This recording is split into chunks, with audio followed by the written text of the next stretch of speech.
Hi, Jeffrey here with Max Height Web Solutions, and today we're going to see how easy it is to install a WordPress website on SiteGround hosting. So if you have a SiteGround account registered and set up, then we're going to dive right into how easy it is to install WordPress on your SiteGround account. Let's take a look.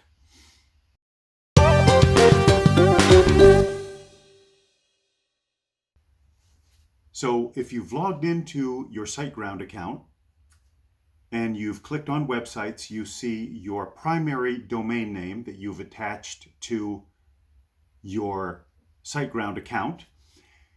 And this is going to be the domain for your website. This is what it should look like if you're on the website's page. You'll see this little box that says cPanel, this little button called cPanel. That's your control panel. You're going to click on that. And this is the control panel for your entire server environment on SiteGround. There's a lot of stuff here you're probably never going to even deal with. I'll have future videos on specific functionality of this cPanel in SiteGround, but right now we're just going to jump right into installing WordPress. So you're going to scroll down, and it's pretty far down near the bottom. You're going to look for a little button, a little category box called Software and Services, and you're going to look for Softaculous. You're going to click on that button, and that takes you here, and we're going to scroll down to the WordPress button, and we're going to click on Install, and it brings you to this installation menu. So we're about to install WordPress. It tells you what version of WordPress, and it will be the latest version that is out there. And the beautiful thing about SiteGround is it gives you auto updates to the WordPress core files, so you don't even have to worry about it. It will auto update WordPress for you. That's really a great feature. Now you want to choose installation URL. This means the domain that you have registered for your business with SiteGround. And now we're going to tell SiteGround that we want this WordPress website to be connected to this domain. So first of all, we want to make sure we have http:// selected.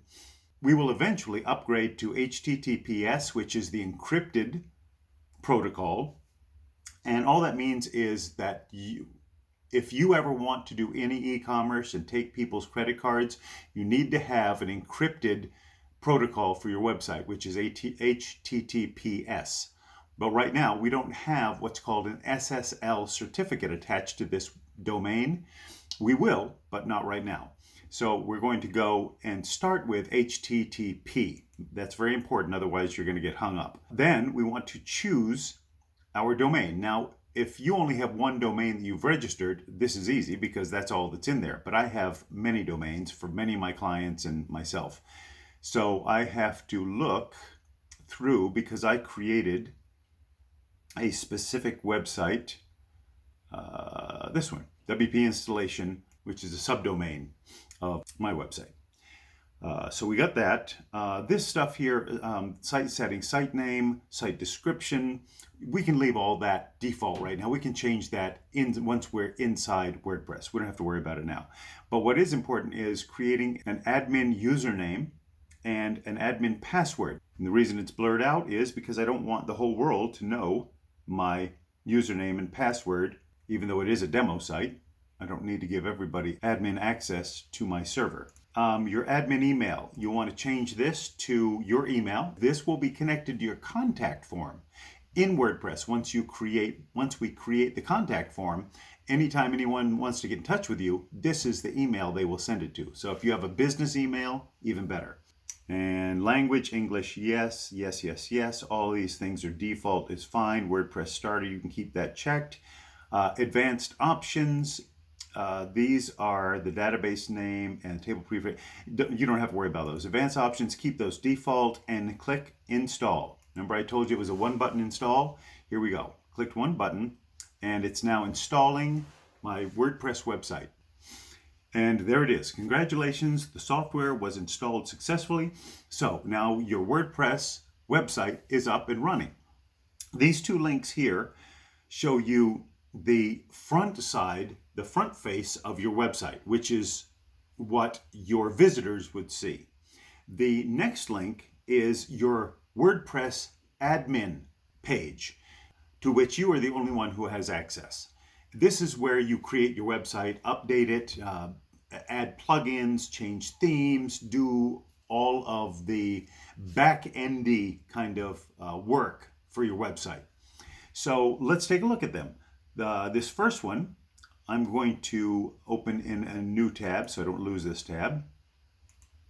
And we'll take a look at it. Okay, doesn't look like much right now. Don't judge a website by its very first installation appearance. My blog, my WordPress blog, all these things, there's not much to it. There's no menu, there's really nothing here. No content because I haven't started building it yet. So go back to our installation page and let's take a look at our admin panel. So if I open this in a new tab, okay, so that link brings you to this kind of default SiteGround welcome screen. It can kind of walk you through some of the steps of setting up your WordPress website. But we don't really need that because I'm going to walk you through the steps anyway. And we're going to do something a little different than SiteGround would do when setting up a WordPress website. So let's hit start now. They're going to take you through a wizard and select themes and all that stuff. We're going to skip past that, picking a theme. We don't need to do that. We're actually going to skip past these plugins that they want to suggest for you.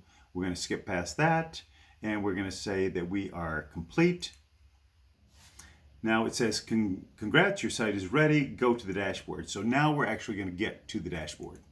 If you're familiar with WordPress, this is the basic brand new install of a WordPress website, the admin page.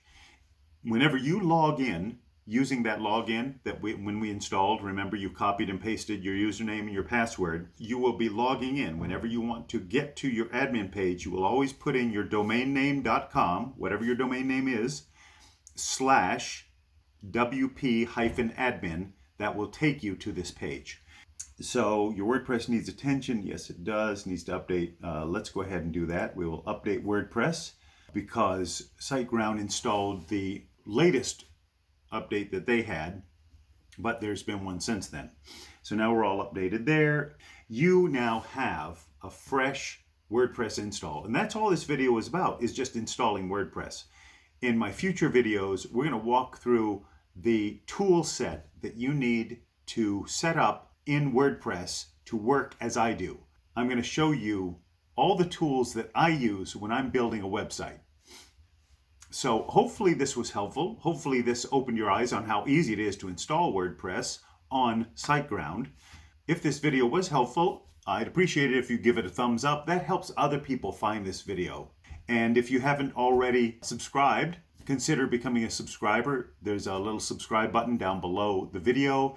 And if you subscribe, there's a little bell icon you can click to be notified whenever I upload future videos. So you can watch as I walk through the development of a website.